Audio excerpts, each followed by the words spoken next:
तो leave module आप सभी जानते हैं इसमें दो जो बहुत महत्वपूर्ण लिंक हैं, एक है माई लीव, दूसरा है अदर्स लीव। तो देखिए माई लीव भी सभी के लिए है और अदर्स लीव जो है वो केवल जो हेड हैं या इंचार्ज हैं उनके लिए होगा। माई लीव में अगर आप जाएंगे इसका मतलब हुआ जो आपको छुट्टियां अपने खुद की आवेदन करनी है या उसका बैलेंस देखना है या अपने जो आवेदन किया है उसका स्टेटस देखना है या आपने पहले कोई छुट्टी अगर आवेदन की हो तो उसको कैंसिल करना है, या उसके बाद महत्वपूर्ण चीज आती है लीव अर्ली ज्वाइनिंग। ये एक नई चीज आपको लग रही होगी। इसका अर्थ ये हुआ कि आप यदि कोई छुट्टी लेते हैं आकस्मिक अवकाश के अलावा, यदि आप मैटरनिटी लीव लेते हैं, यदि आप बाल देखभाल अवकाश लेते हैं, यदि आप मेडिकल लीव लेते हैं, तो उसके बाद जब आप लीव से लौटेंगे तो आपको एक ज्वाइनिंग ऑनलाइन करनी पड़ती है, या अगर आपकी छुट्टी खत्म होने से पहले आप लौट रहे हैं तो आपको यहाँ से अर्ली ज्वाइनिंग करनी पड़ती है। तो इन सब के बारे में हम लोग एक एक करके बात करेंगे। अदर्स लीव में मैं बता दूं, अदर्स लीव अगर कोई हेडमास्टर है या खंड शिक्षा अधिकारी है उनको भी दिखता है। अगर वो देखना चाहें कि उनको किसने अपनी छुट्टी भेजी है, वो सारी चीजें इसमें दिखेंगी। कितनी छुट्टियां उनकी पेंडिंग हैं, कितनी उन्होंने डिस्पोज कर दी, ये सारी चीजें इसमें दिखेंगी। तो हम लोग पहले माई लीव में बात करेंगे कैसे अप्लाई किया जाता है छुट्टियां।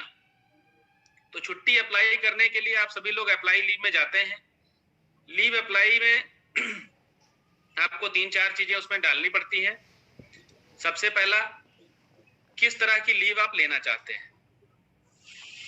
मान लीजिए आप कैजुअल लीव लेना चाहते हैं तो आप उसमें कैजुअल लीव सेलेक्ट करते हैं। रिपोर्टिंग ऑफिसर, ध्यान दीजिएगा, रिपोर्टिंग ऑफिसर यहाँ पे बहुत महत्वपूर्ण, मैं दोबारा इसको आपको याद दिला दूं। सभी जो सहायक शिक्षक हैं, कई बार ये देखा जा रहा है कि सहायक शिक्षक डायरेक्टली बीएसए को अपनी छुट्टियां भेज दे रहे हैं।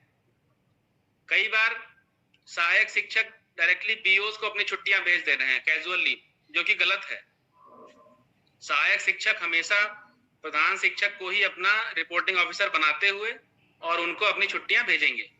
अगर वो छुट्टी प्रधानाध्यापक के अधिकार क्षेत्र में है तो वह स्वीकृत करेगा, अन्यथा वो आगे बीओ को फॉरवर्ड कर देगा।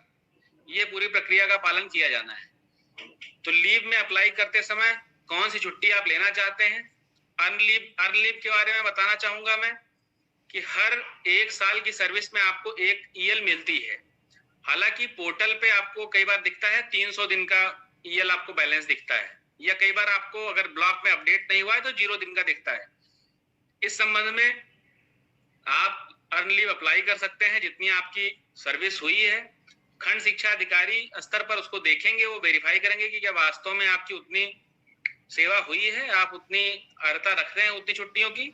यदि आप रखते हैं तो वो खंड शिक्षा अधिकारियों द्वारा उसका स्वीकृत किया जाएगा। कैजुअल लीव आप सभी वाकिफ हैं, ये बहुत ही प्रचलित छुट्टी है। साल में 14 दिन की छुट्टी मिलती है आपको कैजुअल लीव। इसको आप अप्लाई करने के लिए, मान लीजिए कैजुअल लीव अप्लाई करते हैं आप, तो इसमें आपको जिस दिन से आप छुट्टी ले रहे हैं वो दिन करना है। आप एक चीज और इम्पोर्टेंट मैं आपको बता देना चाहूंगा सभी शिक्षकों को, जो हाफ लीव है ये शिक्षकों के लिए एप्लीकेबल नहीं है।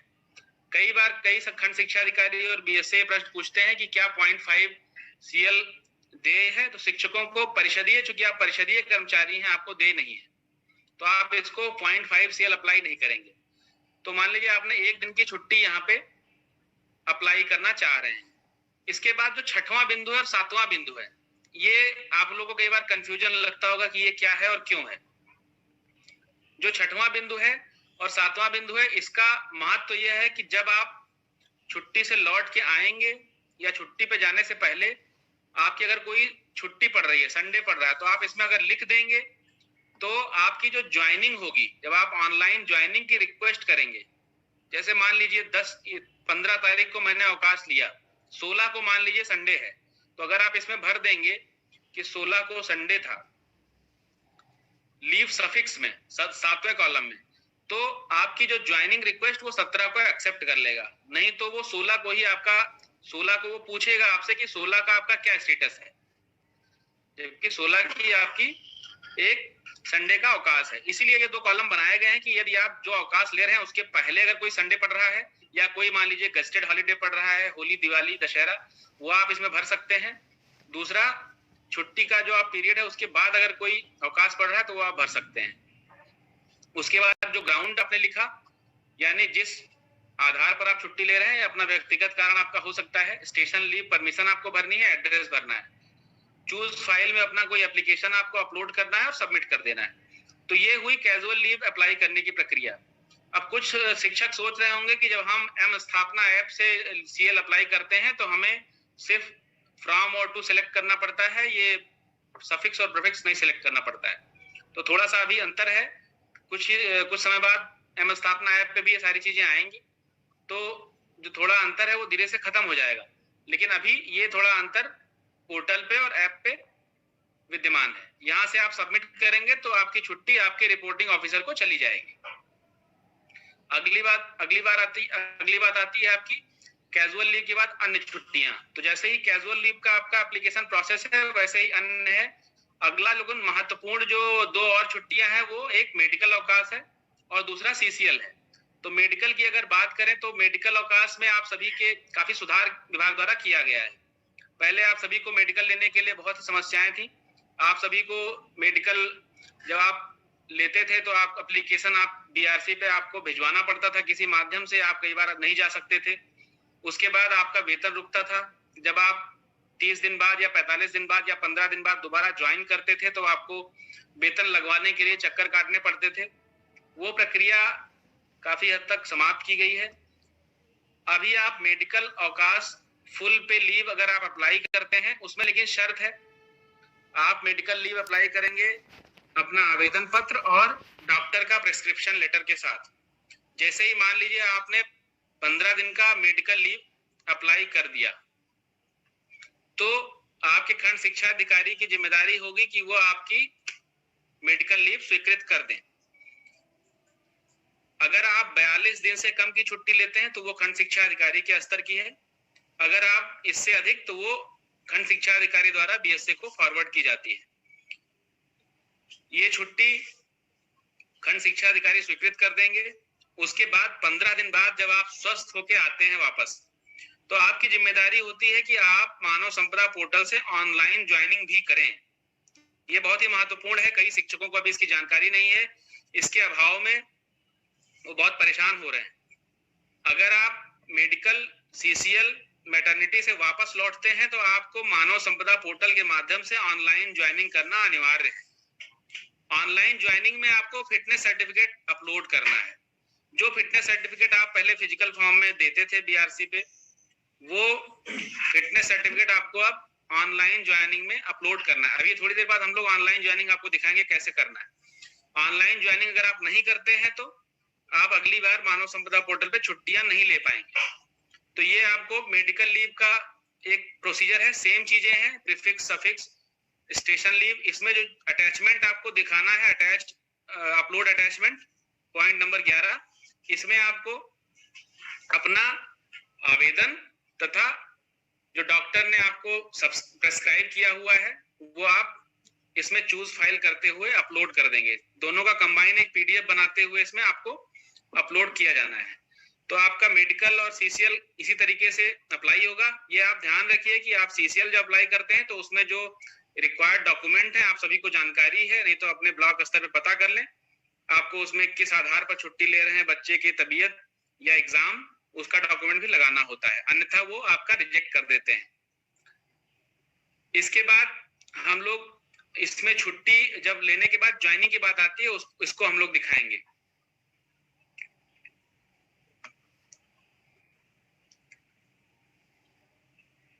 अच्छा, दूसरा इसमें आप सभी परिचित हैं, व्यू बैलेंस आप देख सकते हैं ऊपर जो दूसरा है व्यू बैलेंस, जिसमें आपके सारी छुट्टियां दिखाई गई हैं, कितनी छुट्टियां आपकी बची हुई हैं। तो यहाँ पे एक चीज और ध्यान रखनी है कि कुछ छुट्टियां जो हैं वो परिषदीय शिक्षकों के लिए नहीं होती हैं, तो वो हटा दी गई थी, स्टडी लीव हटा दी गई थी। बाकी कुछ छुट्टियां जो आपके लिए हैं वो आप अवेल कर सकते हैं, अप्लाई कर सकते हैं और उसको खंड शिक्षा अधिकारी द्वारा अप्रूव कर दिया जाएगा। यहाँ पे एक और महत्वपूर्ण बात आती है कुछ ऐसे शिक्षक हैं जिनका अभी लीव बैलेंस अपडेट नहीं किया गया है, तो उनका बैलेंस 0 दिखाता है, यानी ब्लॉक स्तर से उनकी छुट्टियां अभी अपडेट नहीं की गई हैं। ऐसे शिक्षकों को तत्काल अपने बीआरसी पर संपर्क करना है और अपनी सभी छुट्टियां अपडेट करा लेनी है। ये चीज खंड शिक्षा अधिकारियों से भी विभाग ने मांगा है कि कितने ऐसे शिक्षक हैं जिनका आपने लीव बैलेंस अपडेट नहीं किया है, अपडेट नहीं किया है। ये भी पोजीशन विभाग द्वारा मांगी गई है कि कुछ शिक्षकों का विद्यालय के अभिलेखों में जो छुट्टी उन्होंने ली थी वो सर्विस बुक में अंकित नहीं थी। ऐसे शिक्षक भी निकल के आए हैं जिन्होंने विद्यालय अभिलेख के अनुसार 500 छुट्टियां ले रखी हैं, सर्विस बुक में सिर्फ 50 छुट्टियां चढ़ी हैं और मानव संपदा पोर्टल पे सिर्फ 30 छुट्टियां चढ़ी हैं। तो ये खंड शिक्षा अधिकारी स्तर से इस पे कार्रवाई हो रही है।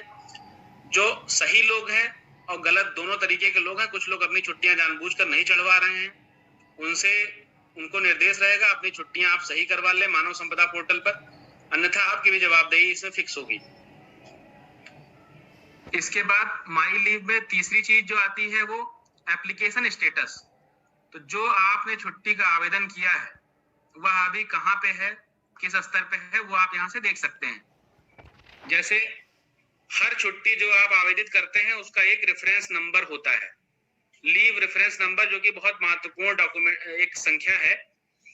आप सभी लोग इस बात की भी जानकारी रखते होंगे कि आजकल जो अधिकारी आपके विद्यालयों में निरीक्षण पे आ रहे हैं, अगर आप विद्यालय में अनुपस्थित हैं, अगर आप छुट्टी लेकर के अनुपस्थित हैं, तो आपका लीव रेफरेंस नंबर प्रेरणा ऐप पर मांग कर संबंधित अधिकारी द्वारा भरा जा रहा है। अतः आप सभी को ये लीव रेफरेंस नंबर जब आप छुट्टी आवेदन करें तो अपने विद्यालय को जरूर सूचित करा दें, ताकि आपकी अनुपस्थिति में कोई अधिकारी अगर निरीक्षण करता है तो ये लीव रेफरेंस नंबर उसके द्वारा पोर्टल पे प्रेरणा इंस्पेक्शन ऐप में भर दिया जाएगा और वहां से सिस्टम चेक कर लेगा कि क्या आपने छुट्टी आवेदित की है, आपकी छुट्टी अस्वीकृत तो नहीं कर दी गई है। और जो शिक्षक बिना सूचना के या बिना किसी आवेदित छुट्टी के एब्सेंट है तो उनका EHRMS कोड उस अधिकारी द्वारा अंकित किया जाएगा। EHRMS कोड भी आप सभी अपने जितने भी कर्मचारी हैं विद्यालय में उनका कहीं ना कहीं रजिस्टर में या कहीं अंकित करवा दीजिए विद्यालय में ही, ताकि जितने भी कार्यरत शिक्षक शिक्षिकाएं हैं उनका EHRMS कोड विद्यालय स्तर पर अवश्य उपलब्ध रहे। तो आप यहाँ से अपने लीव रेफरेंस नंबर के सापेक्ष अपना छुट्टी का स्टेटस देख सकते हैं। इसमें देखिए लीव स्टेटस में एक जगह पेंडिंग है, एक जगह अप्रूव्ड है। तो जो अप्रूव्ड छुट्टी है यानी वो स्वीकृत हो चुकी है, उसमें आप जब प्रिंट के तरफ आएंगे तो वहां पे आप इसको क्लिक करके इसका एक लीव ऑर्डर भी निकाल सकते हैं। तो ये एक महत्वपूर्ण दस्तावेज है, जो छुट्टी आपको स्वीकृत हुई है उसका एक लीव ऑर्डर भी यहाँ से आप प्रिंट कर सकते हैं, रख सकते हैं फिजिकल फॉर्म में भी। अब यहाँ पे कई लीव ऑर्डर हम लोगों ने देखे हैं जो कि गलत हैं। कई बार कतिपय शिक्षक अपने हेडमास्टर को ही CCL अप्लाई कर देते हैं और उनके हेडमास्टर अनजाने में उनके CCL भी स्वीकृत कर देते हैं। तो ये सिस्टम उसके अलाउ कर देता है, सिस्टम नहीं रोकता है, लेकिन इसको आपको देखना है। आपके जो अधिकार हैं आप उन्हीं का क्रियान्वयन करेंगे। आपका अधिकार एज अ हेड टीचर ये नहीं है कि आप CCL या मेडिकल शिक्षकों की स्वीकृत करें। ऐसी छुट्टियां आपको अपने खंड शिक्षा अधिकारी को फॉरवर्ड करनी है, अग्रसारित करनी है, वो इस पे कार्रवाई करेंगे या BSA को भेजेंगे। तो ये आपकी लीव की स्टेटस आप लोगों ने देख लिया, छुट्टियों की स्थिति आपने देख ली। इसके बाद माई लीव में जो इम्पोर्टेंट है कैंसिल लीव। अगर आप कोई छुट्टी आवेदित करते हैं लेकिन आपको लगता है कि आपको उसको चेंज करना है, आप उसको बदलना चाहते हैं, आप छुट्टी नहीं लेना चाहते हैं, तो आप यहाँ से कैंसिल भी कर सकते हैं। आप इसको कैंसिल, सपोज करिए एक जो छुट्टी थी कैजुअल लीव वो इन्होंने अप्लाई की थी नीचे वाली, इन्होंने इसको कैंसिलेशन रिक्वेस्ट डाला है, कैंसिलेशन रिक्वेस्ट इसमें नहीं डाल सकते। इसके अलावा जो कैंसिल पहला वाला है जिसमें लीव पेंडिंग है, इसको आप कैंसिल करेंगे तो इसमें डायरेक्टली आपकी लीव कैंसिल हो जाएगी। तो लीव कैंसिल आप तभी करें यदि आपका समय बाकी है, आपने छुट्टी को उपभोग कर ली है तो उसमें आप लीव कैंसिल का यूज ना करें। माई लीव में जो अगली चीज है वो है आपकी लीव अर्ली ज्वाइनिंग। तो लीव अर्ली ज्वाइनिंग और इसके नीचे ही एक सेंड ज्वाइनिंग रिक्वेस्ट, इसमें थोड़ा सा अंतर है। जो लीव अर्ली ज्वाइनिंग है इसका हुआ अगर आपकी छुट्टी खत्म होने से पहले ही आप चाहते हैं मैं ज्वाइन कर लूं, उसका विकल्प यहाँ मिलता है। इसको फिर से बता दूं कि लीव अर्ली ज्वाइनिंग है या ज्वाइनिंग रिक्वेस्ट है, ये आपका सीएल के केस में नहीं है। सीएल के अलावा कोई छुट्टी आप लेते हैं, मैटरनिटी लीव, सीसीएल, मेडिकल, तो आपको ये ज्वाइनिंग मानव संपदा पे जरूर करनी है लौट के, नहीं तो अगली बार आप मानव संपदा पे छुट्टी नहीं ले पाएंगे। तो लीव अर्ली ज्वाइनिंग ये कहता है कि अगर आप किसी छुट्टी पर गए हैं, मान लीजिए आपने मेडिकल लिया था, तो यहाँ पे आप लीव रेफरेंस नंबर कोई डालेंगे। लीव रेफरेंस नंबर जब आप डालेंगे तो छुट्टी का आपको विवरण दिखेगा। तो उसमें अगर आप जिस तारीख से ज्वाइन करना चाहते हैं उसको आप उस डेट से दोबारा ज्वाइन कर सकते हैं। तो बची हुई जो छुट्टियां हैं, मान लीजिए आपने 15 दिन का मेडिकल अवकाश लिया था, लेकिन आप 10 दिन बाद सोचते हैं कि मैं ज्वाइन कर सकता हूं, डॉक्टर ने आपको फिट घोषित कर दिया है, तो आप लीव अर्ली ज्वाइनिंग में आप रिक्वेस्ट करेंगे और आपका रिक्वेस्ट जिस अधिकारी ने मेडिकल सैंक्शन किया था उसी अधिकारी द्वारा लीव रिक्वेस्ट अप्रूव की जाएगी। ये जैसे ही वो अधिकारी अप्रूव करेगा, आपकी बची हुई छुट्टियां यानी 5 दिन आपके मेडिकल के खाते में स्वतः जुड़ जाएंगे। इसीलिए ये बहुत महत्वपूर्ण है आप सभी के लिए। इसके बाद माई लीव में जो सेंड ज्वाइनिंग रिक्वेस्ट, ये आपकी प्रक्रिया है, ये आपको हर बार करनी है जब भी आप मेडिकल, सीसीएल या मैटरनिटी लीव से लौट के आएंगे। इसमें 4 चीजें हैं। पहला है सेंड ज्वाइनिंग रिक्वेस्ट, दूसरा है ज्वाइनिंग स्टेटस पेंडिंग, अगर आप कोई रिक्वेस्ट कर चुके हैं उसका स्टेटस दिखाएगा। तीसरा है ज्वाइनिंग स्टेटस अप्रूव्ड। चौथा है सेंड लीव ज्वाइनिंग रिक्वेस्ट। तो आपको चौथे पे काम करना है, सेंड लीव ज्वाइनिंग रिक्वेस्ट। इसमें मान लीजिए आप किसी छुट्टी से आए हैं, आप मेडिकल लीव से आए हैं, मेडिकल लीव आपने पूरी अपनी अवेल कर ली है 15 दिन की, उसके बाद आप ज्वाइन करेंगे विद्यालय, आप अपना विवरण भरेंगे, आप अपना ज्वाइनिंग डेट भरेंगे, रीजन भरेंगे, चूज फाइल में अगर आप मेडिकल के बाद आए हैं तो फिटनेस सर्टिफिकेट अपलोड करेंगे। यहाँ के बाद इसको आप सेव करेंगे। सेव करते ही आपके रिपोर्टिंग ऑफिसर को ये चला जाएगा। रिपोर्टिंग ऑफिसर यानी अगर आप सहायक शिक्षक हैं तो आपके हेडमास्टर को चला जाएगा। हेडमास्टर का उत्तरदायित्व तो होता है कि वो इसे खुद स्वीकृत नहीं करेंगे, ये खंड शिक्षा अधिकारी को भेजेंगे। खंड शिक्षा अधिकारी स्तर से या बीएसए स्तर से लीव ज्वाइनिंग एक्सेप्ट हो जाएगी। एक्सेप्ट होते ही संबंधित कर्मचारी को एक मैसेज प्राप्त होगा। मैसेज में लिखा रहेगा कि आपकी ज्वाइनिंग जो है स्वीकृत की जा चुकी है और विद्यालय में भौतिक रूप से आप ज्वाइन हो जाएंगे। तो ये प्रक्रिया आपको अवश्य करनी है, अन्यथा अगली बार आप छुट्टी लेना चाहेंगे तो सिस्टम आपको अलाउ नहीं करेगा। इसके बाद माई लीव में सारी इंपॉर्टेंट चीजें हमने बात की। लास्ट कैलेंडर है जो कि आपके लिए बहुत महत्वपूर्ण नहीं है। इसके बाद अदर्स लीव आती है। अदर्स लीव नहीं बात अदर्स लीव में अभी मैंने जैसे बात की कि जो हेडमास्टर्स हैं उनके लिए ये इंपॉर्टेंट है। आपके पास मान लीजिए आपके सहायक शिक्षकों की या अनुदेशकों की या शिक्षा मित्रों की छुट्टियां आती हैं, तो आप क्या करेंगे? हेडमास्टर्स के लिए सबसे महत्वपूर्ण काम है, आप देखते रहिए कि व्यू पेंडिंग रिक्वेस्ट में आप देखते रहिए कि किसने किसने आपको छुट्टियों का आवेदन किया है। तो आप जब व्यू पेंडिंग रिक्वेस्ट देखेंगे तो आपको दिखेगा कि कितने शिक्षकों ने आपको छुट्टी का आवेदन किया है। सहायक शिक्षक होंगे उनमें भी ये कॉलम रहेगा, लेकिन उनमें कोई पेंडिंग रिक्वेस्ट हमें नहीं दिखेगी क्योंकि उनको किसी ने छुट्टी का आवेदन नहीं किया है। तो पेंडिंग रिक्वेस्ट की यहाँ पे सूची दिख जाएगी। क्योंकि ये शिक्षक प्रधान शिक्षक नहीं है या इनको किसी ने छुट्टी आवेदन नहीं किया, इसलिए यहाँ पे नहीं दिखेगा। प्रधान शिक्षकों को जिनको लीव आवेदन हुई है, जो कि किसी के रिपोर्टिंग ऑफिसर है, उनको यहाँ पे दिखेगा। अदर्स लीव में और चीज अगले बिंदु की तरफ हम लोग बढ़ते हैं, डिस्पोज लीव। तो डिस्पोज लीव में भी आपको जितनी छुट्टियां आपने निस्तारित की हैं, जिनको आपने स्वीकृत कर दिया है या अस्वीकृत कर दिया है, वो सारी सूची इसमें आपको डिस्पोज लीव में दिख जाएगी। View cancellation request. तो व्यू कैंसिलेशन रिक्वेस्ट मतलब कोई सहायक शिक्षक मान लीजिए अपनी छुट्टी जो आवेदन किया था उसको कैंसिल करना चाहता है। यहाँ पे आप एज ए हेडमास्टर जाकर देख सकते हैं और उसको अप्रूव कर सकते हैं कि ठीक है आपकी जो लीव कैंसिल था वो अप्रूव कर दिया गया है, यानी कि उस शिक्षक को उतनी छुट्टियां उसके खाते में जुड़ जाएंगी। चौथा जो कि बहुत महत्वपूर्ण है, इसको हम लोग अंदर जाकर के देखेंगे, view joining request. View joining request में क्या है, यदि कोई शिक्षक अपने हेडमास्टर को ज्वाइनिंग रिक्वेस्ट भेजता है कि मैं छुट्टी से आ गया हूं, मुझे ज्वाइन कराइए, तो यहाँ पे दिखता है, पेंडिंग रिक्वेस्ट में दिखेगा नाम जो कर्मचारी भेजता है, कौन सी छुट्टी ली थी, लीव रेफरेंस नंबर क्या था उस छुट्टी का, कब उसने अप्लाई किया था, कितने दिन का था, ये सारी चीजें डॉक्यूमेंट इसमें दिखेगा। इसके बाद इसमें आपको विकल्प रहेगा एज ए हेडमास्टर कि आप उसको फॉरवर्ड कर दें या इसको एक्सेप्ट भी कर लें या उसको रिजेक्ट कर लें।